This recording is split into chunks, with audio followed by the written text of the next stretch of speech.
Welcome to YOUCANIC. Today here on YOUCANIC we have a 2020 Buick Enclave, and we're going to go over how you replace your front brakes and rotors. We are on the right side of the vehicle, your passenger side, and how it's done on this side, and you just repeat the process on the left side. So to start with, you have raised the vehicle, supported it on jack stands, and remove the front tire.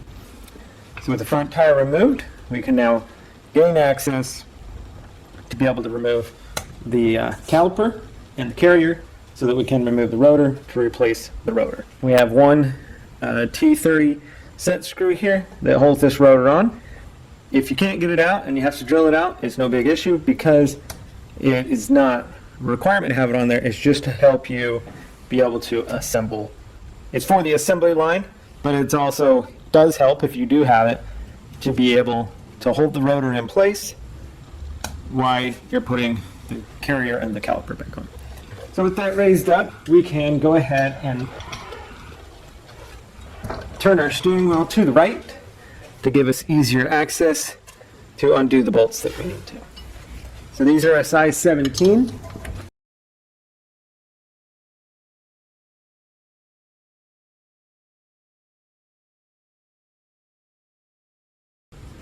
So we removed those two bolts, and now we will be able to pull off the caliper and be able to raise it up here.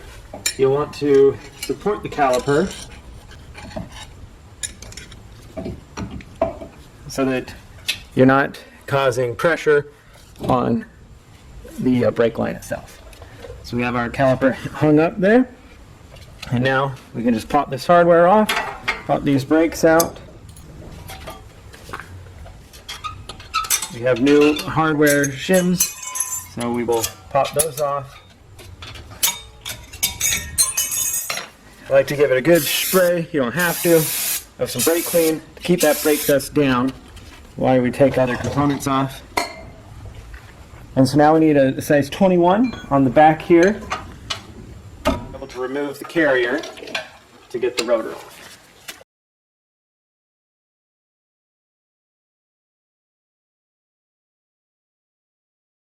So those were pretty tight.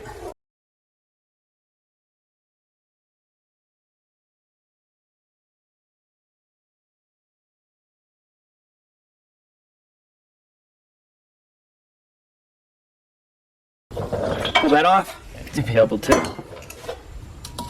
get the rotor off. We need our T30 to undo the set screw.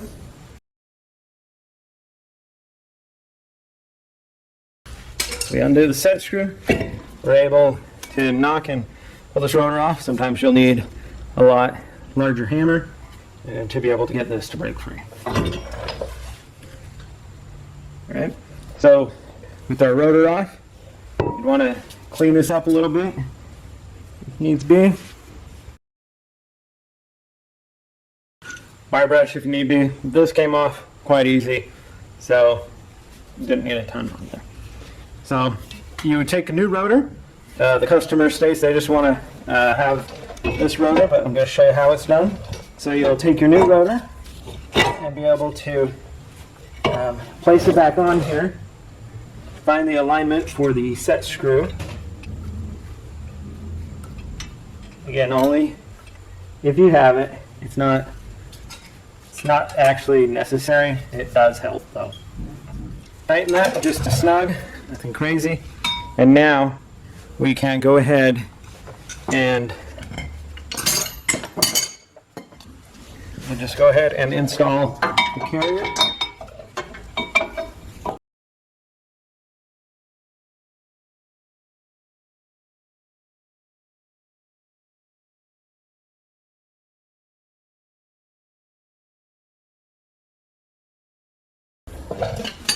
Okay, the carrier's on and the two 21mm bolts are tightened and holding that in place.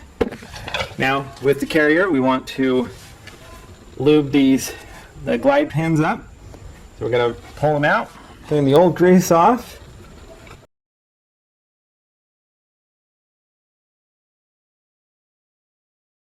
So we get some lubricant on there and be able to put it in. I like to spin it as it goes in, just so it coats all the way around.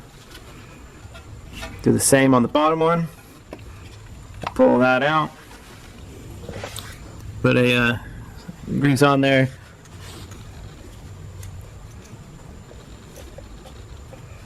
Same thing. Install that, and everything seems to be working. Next, you want to depress the caliper itself. Clean that off before you depress that in there to not mess up those rubber seals.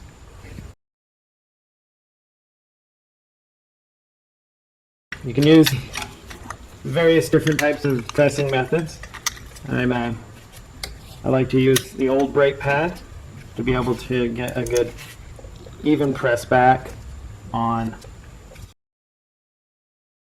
brake calipers when it's got the two pistons.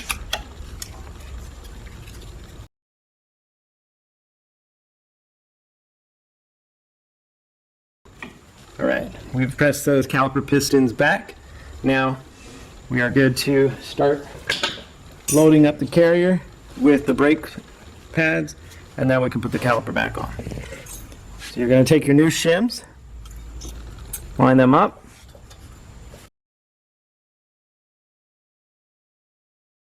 press them down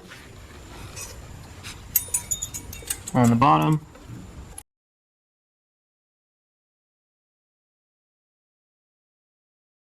Okay, shims are in place. Now we'll take our new brake pads,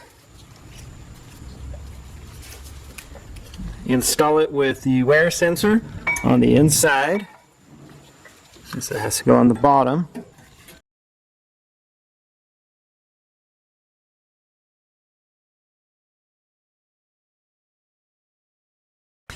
Okay, and then we have our little springs here,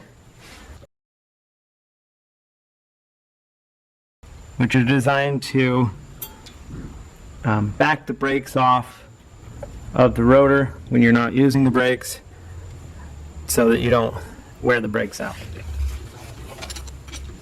So we've got that all preloaded and set on there. Now we can put the caliper unit on. Line this up the little flat side with that where it sits in the portion of the caliper. Now install the number 17 millimeter bolts.